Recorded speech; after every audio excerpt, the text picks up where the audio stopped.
नमस्कार दोस्तों, स्वागत है आपका लास्ट एग्जाम ट्रिक्स पर। तो थंबनेल आपने देख लिया। आज मैं आपके लिए लेके आया हूँ एक 50 जीके का क्वेश्चन है। 3 मिनट की वीडियो है। तो ये जो वो क्वेश्चन है जो हर परीक्षा में पूछे जाते हैं दोस्तों। और जीके का एक ये सिस्टम है कि अगर आपने उसे 10 दिन तक मतलब एक बार नहीं रिपीट किया तो वो आप भूल जाते हैं। तो एक मतलब रिपीट के तौर पे मैं आपके लिए लेके आया हूँ। अगर आपको आते हैं तो भी एक बार रिपीट कर लेंगे तो ये कन्फर्म हो जाएंगे, और नहीं आते तो देख लीजिए आप। तो ये देखिए दोस्तों, पहला क्वेश्चन है कि भारत में खोजा गया सबसे पहला पुराना शहर कौन सा है। तो ये हड़प्पा है। स्वराज मेरा जन्मसिद्ध अधिकार है किसने कहा था। ये बाल गंगाधर तिलक ने कहा था। महात्मा गांधी के राजनीतिक गुरु कौन थे। गोपाल कृष्ण गोखले थे। उत्तरी भारत की प्रथम मुस्लिम महिला शासक दिल्ली पर राज करने वाली रजिया सुल्तान थी। कई बार ये पूछ लिया जाता है कि रजिया सुल्तान किसकी पुत्री थी। तो ये है इल्तुतमिश की। सिंधु सभ्यता का पतन नगर कौन सा था। तो ये है लोथल। भारतीय राष्ट्रीय कांग्रेस के संस्थापक कौन थे। ए हुम थे। और ये इसकी स्थापना कब की गई थी ये पूछा जाता है। तो 1885 में की गई थी दोस्तों। महात्मा बुद्ध द्वारा, और ये भी पूछ लिया जाता है कई बार कि उस टाइम जो गवर्नर जनरल थे वो कौन थे। तो डफरिन थे उस टाइम। महात्मा बुद्ध द्वारा दिए गए प्रथम उपदेश को कहा जाता है धर्म चक्र परिवर्तन। किस वेद की रचना गद्य एवं पद्य दोनों में की गई है। तो ये है यजुर्वेद। ये बड़ा गजब क्वेश्चन है दोस्तों। गद्य और पद्य में की गई है। थोड़ा इसे ज़्यादा हाईलाइट करके याद कर लेना। भारत में पहला समाचार पत्र किसने शुरू किया था। सैयद अहमद खान ने किया था। किसके शासनकाल में बौद्ध धर्म 2 भागों हीनयान तथा महायान में बट गया था। तो ये कनिष्क के टाइम में बटा था भाई। और कनिष्क वो था जिसने चौथी जो बौद्ध संगीत हुई थी वो की थी। लोधी वंश का अंतिम शासक कौन था। तो इब्राहिम लोधी था दोस्तों। ये वही बंदा है जिसने बाबर को भारत आने का निमंत्रण दिया था। प्रथम जैन संगीति कहाँ आयोजित की गई थी। ये पाटलिपुत्र में की गई थी। और ये कई बार पूछ लिया जाता है कि उस टाइम जो शासक था वो कौन था। तो ये उस टाइम था अजातशत्रु था दोस्तों। दिल्ली के किस सुल्तान को इतिहासकार ने विरोधों का मिश्रण बताया है। मोहम्मद बिन तुगलक को बताया है। ये इसे पागल सुल्तान भी बोलते हैं। एल्फिस्टन ने इसे पागल सुल्तान भी कहा था दोस्तों। ऋग्वैदिक समाज की सबसे छोटी इकाई क्या थी। तो कुल या परिवार थी। किस शासक के पास एक शक्तिशाली नौसेना थी। ये भी बड़ा गजब क्वेश्चन है। चोलों के पास एक मतलब उस टाइम नेवी हुआ कर होती थी इनके पास। जो फिर है अगला कि संकीर्तन प्रथा के जन्मदाता कौन थे। ते चैतन्य थे। और इन्हें बंगाल का वो कहते हैं, क्या कहते हैं उसे, वो नहीं याद आ रहा है यार, सॉरी। किस मुगल शासक को आलमगीर कहा जाता है। तो औरंगजेब को कहा जाता है दोस्तों। शहीद आजम उपाधि से किसे सम्मानित किया गया था। भगत सिंह। साइमन कमीशन के विरुद्ध प्रदर्शन के दौरान किए गए लाठीचार्ज में किस राजनेता की मृत्यु हो गई थी। तो लाला लाजपत राय की हुई थी 1928 में। वहाबी आंदोलन के प्रवर्तक कौन थे। तो सैयद अहमद थे। किस स्थान पर बुद्ध ने महापरिनिर्वाण प्राप्त किया था। तो कुशीनगर में किया था ये। कांग्रेस के प्रथम अधिवेशन की अध्यक्षता किसने की थी। व्योम चंद्र बनर्जी ने की थी। ईसाई थे एक। भगवान नटराज का प्रसिद्ध मंदिर जिसमें भरतनाट्यम शिल्पकला है कहाँ स्थित है। चिदम्बरम में।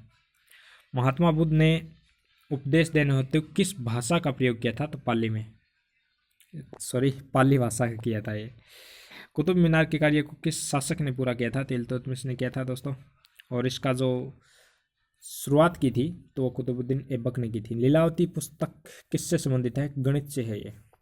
पहाड़ी काटकर एलोरा के विश्वविख्यात कैलाशनाथ मंदिर का निर्माण किसने कराया था। तो राष्ट्रकूट ने किया था। अगला है कि चीनी यात्री ह्वेनसांग किसके शासनकाल में भारत आया था। तो ये हर्षवर्धन के शासनकाल में भारत आया था।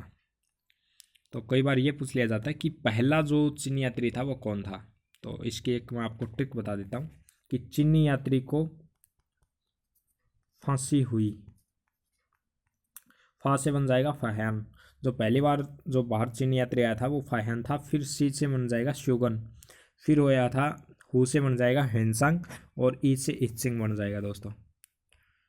नेक्स्ट अपना बनारस हिंदू विश्वविद्यालय के संस्थापक कौन थे। मदन मोहन मालवीय थे। स्वतंत्र भारत के प्रथम गवर्नर जनरल कौन थे। तो लॉर्ड माउंटबेटन थे। किस मुस्लिम शासक के सिक्कों पर देवी लक्ष्मी की आकृति बनी हुई है। तो मोहम्मद गोरी। ये भी बहुत ही गजब क्वेश्चन है।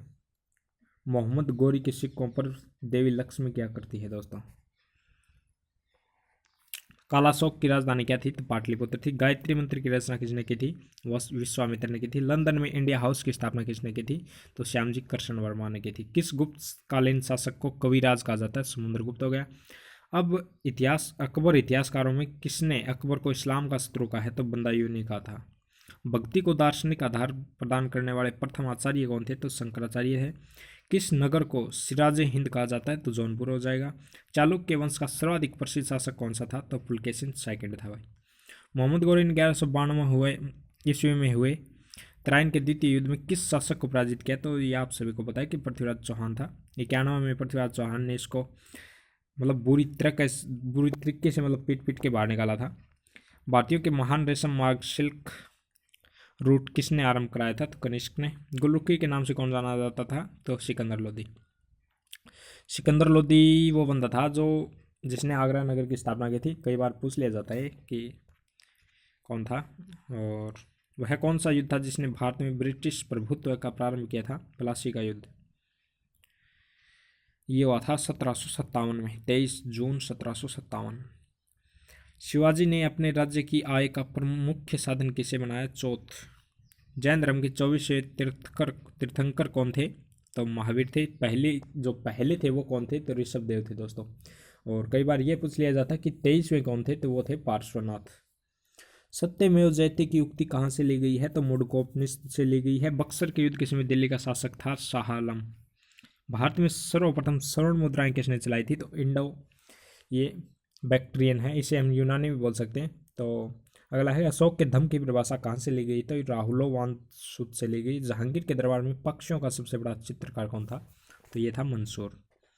और जहांगीर के शासनकाल को चित्रकला का स्वर्ण काल भी कहा जाता है दोस्तों।